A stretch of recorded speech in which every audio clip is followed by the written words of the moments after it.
اور ہماری یہ خواہش ہے کہ ہمارے بزرگ فرمایا کرتے تھے کوشش کرو نہ کوئی تھک جائے اور خدا نہ کرے نہ کوئی اک جائے۔ فرماتے تھے تھکے بندے پہ اثر کوئی نہیں ہوتا، اور اگر کوئی اک جائے تو اسے ثواب کوئی نہیں ہوتا۔ تو دونوں کاموں سے ہی بچنے کی کوشش کی جائے، اس لیے یہ اتنا خوبصورت ٹھنڈا اور خوبصورت ماحول ہے۔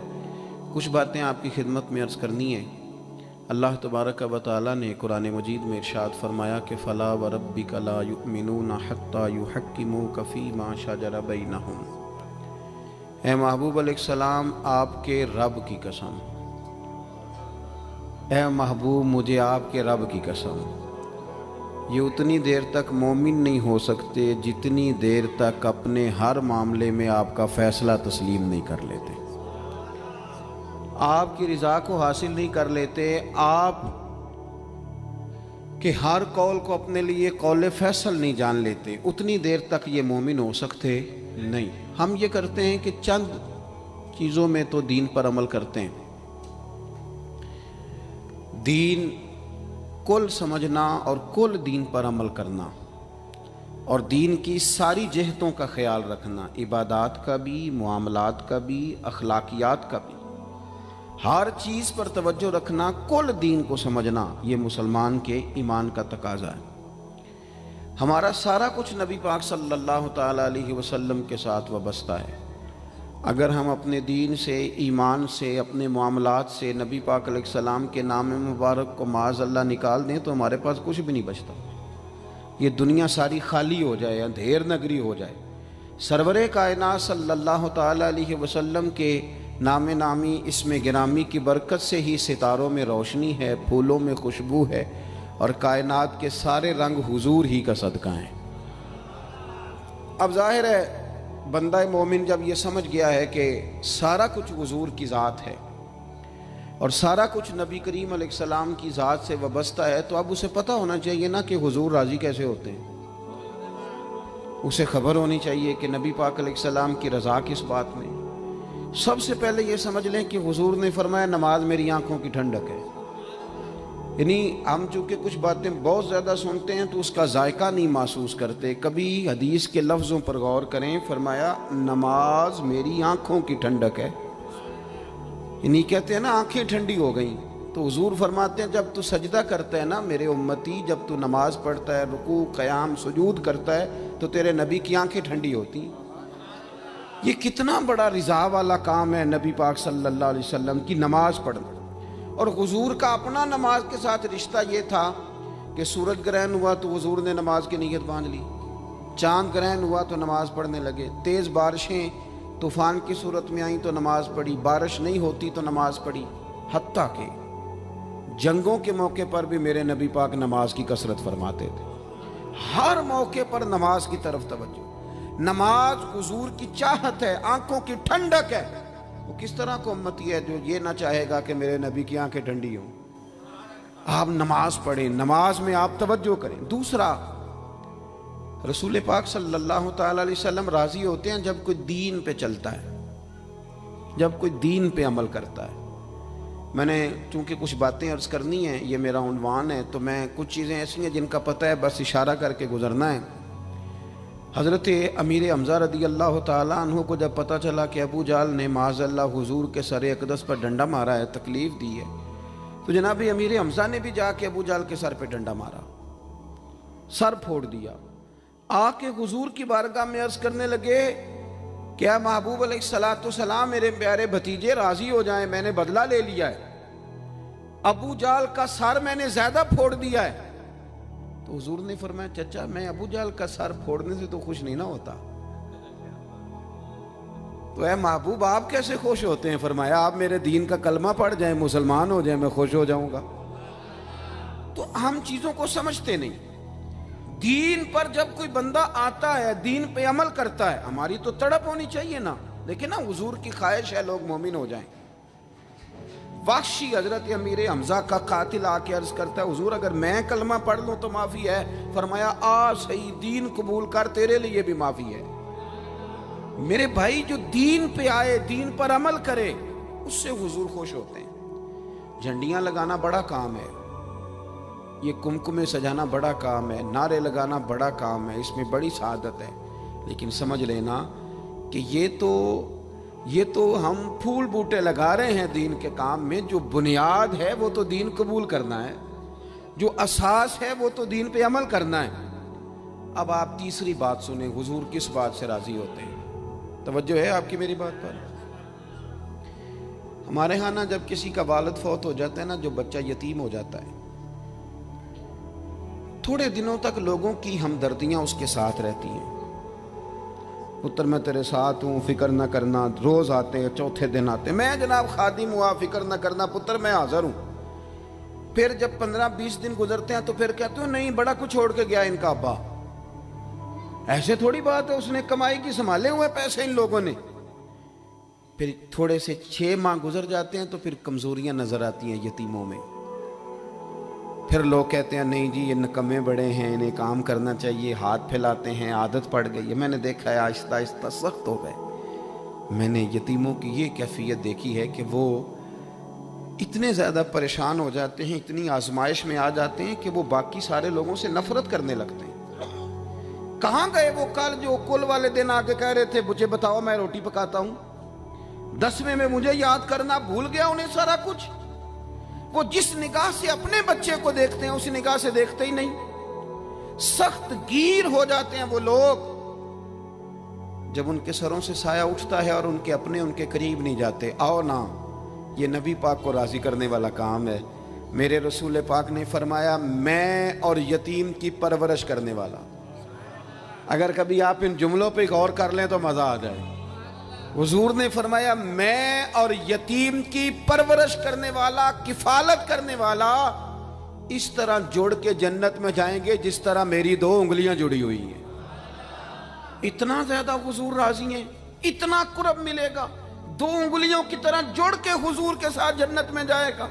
وہ اپنے پرائے کا غم کھانے والا، مرادیں غریبوں کی بر لانے والا، مصیبت میں غیروں کے کام آنے والا۔ میرے عزیز نبی پاک صلی اللہ تعالیٰ علیہ وسلم نے کہا تم نہ عشق شوئی کرو۔ چوتھا کام کیا ہے حضور کو راضی کرنے والا؟ سبق بھولتا نہیں جا رہا آپ کو؟ پہلا کیا بتایا ہے؟ اللہ تو ہم خوش رکھے 4-5 بندیاں نو یاد ہے ماشاءاللہ۔ نماز پہلا کام، دوسرا جی دین پہ عمل کرنا، تیسرا جی یتیم کے ساتھ، او ماشاءاللہ جی اتنی اچھی کلاس مل گئی ہے آپ کو تو سبق یاد ہو رہا ہے۔ اب چوتھی بات سنیں، آپ نے بڑا سنا ہے بیٹیوں کے بارے میں ہمارے رویے بڑے میٹھے ہیں، بڑے اچھے ہیں، بیٹی او جی تی آ گئی سی بوئے تھے، یہ ساری باتیں بڑی خیر کی، بڑی خیر کی، پر ناراض نہ ہونا۔ بیٹی کو نا پیار بھی دیتے ہیں، بیٹی کے نام پہ روتے بھی ہیں، بڑا کچھ کرتے ہیں، پر بیٹیوں کو حصہ نہیں دیتے۔ اور یہ حصہ صرف کروڑ پتی آدمی کا تو نہیں بنتا، جس کا 5 مرلے کا مکان ہے اس کی بیٹی کا بھی حصہ بنتا ہے۔ چودھریوں پہ اعتراض کرنا، سیٹھوں نوابوں پہ اعتراض کرنا، جاگیرداروں پہ اعتراض کرنا، وہ جو حصہ نہیں دیا آپ نے دیا ہے۔ وہ میں نے جی شادی کر دی تھی بچی کی، تو بچے کی نہیں کی، اس پہ نہیں پیسے لگے۔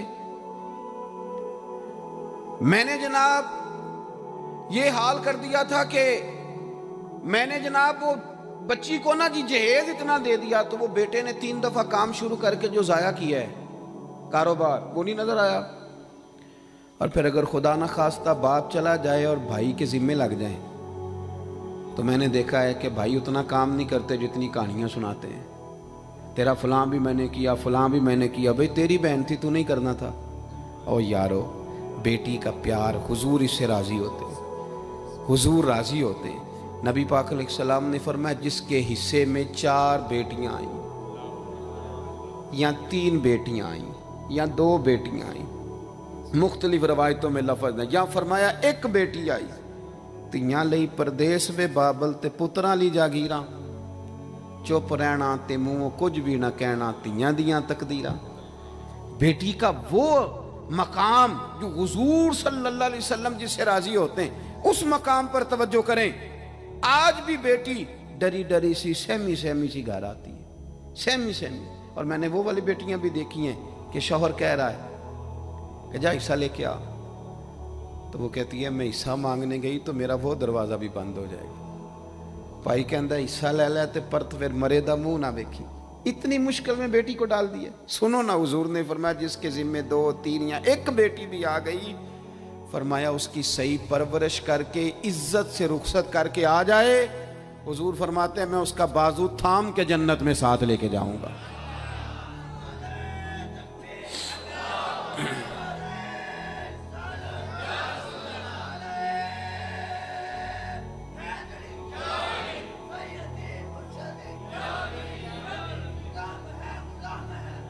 میرے عزیز، آپ یہ وہ کام ہے جو ہمیں حضور کے قریب لے جائیں گے، یہ وہ کام ہے جو ہمیں نبی پاک کے پاس لے جائیں گے، حضور کی بارگاہ تک لے جائیں گے۔ پھر جو حضور سے پیار کرے، جو نبی کریم سے محبت کرے، محبوب فرماتے ہیں جس نے مجھ سے محبت کی نا، لیکن محبت نہ نیری ناروں والی نہ کرے، وہ اس کا عشق رسول صرف محفل والے دن ہی نہ ہو، جب دکان پہ بیٹھے پھر بھی عاشق رسول ہی ہو، جب وہ لین دین کرے تو پھر بھی عاشق رسول ہی ہو، جب وہ لڑائی کا وقت آئے تو اسے پتہ چلے کہ میں معمولی نہیں، میں عاشق رسول ہوں، میں نے بولنا بھی تمیز کے ساتھ ہے۔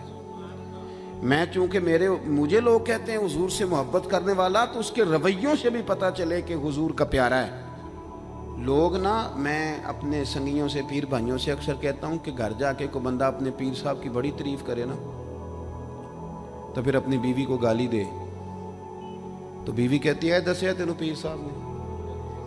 تو جب آپ کے گھر والے یہ شکوہ کر رہے ہیں تو باہر والے نہیں کریں گے؟ آپ کا عملی انداز بھی تو ہو نا حضور سے محبت کا، عملی انداز، یعنی آپ کے لہجوں سے محبت ٹپکے، آپ کے انداز سے پیار ٹپکے۔ حضور نے فرمایا جو بندہ مجھ سے پیار کرے گا نا، فَكَانَ مَعِيَ فِي الْجَنَّةِ، وہ جنت میں بھی میرے ساتھ ہی ہوگا۔ محبت مصطفیٰ ایمان کی جان ہے۔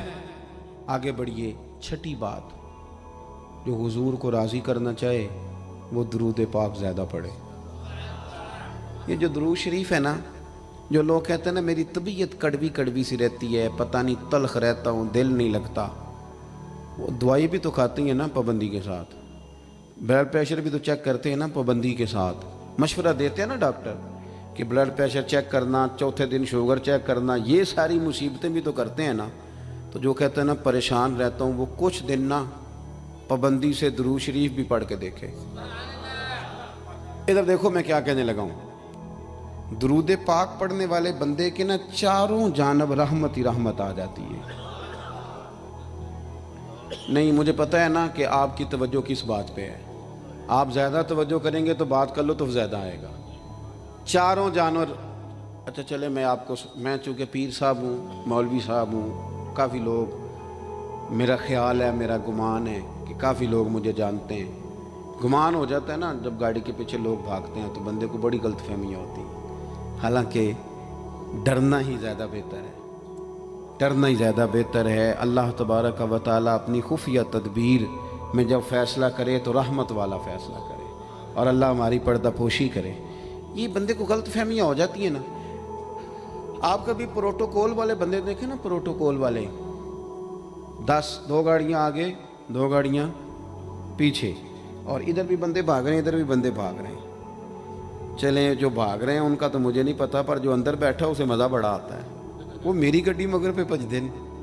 یہ مطلب، حالانکہ یہ مقام لطف لینے کا نہیں، یہ ڈرنے کا مقام ہے، یہ خوف کا مقام ہے۔ آپ پروٹوکول دیکھیں کبھی، پروٹوکول، آپ کے سیاستدانوں کو اتنا زیادہ پیار نہیں پاکستان سے، الا ماشاءاللہ۔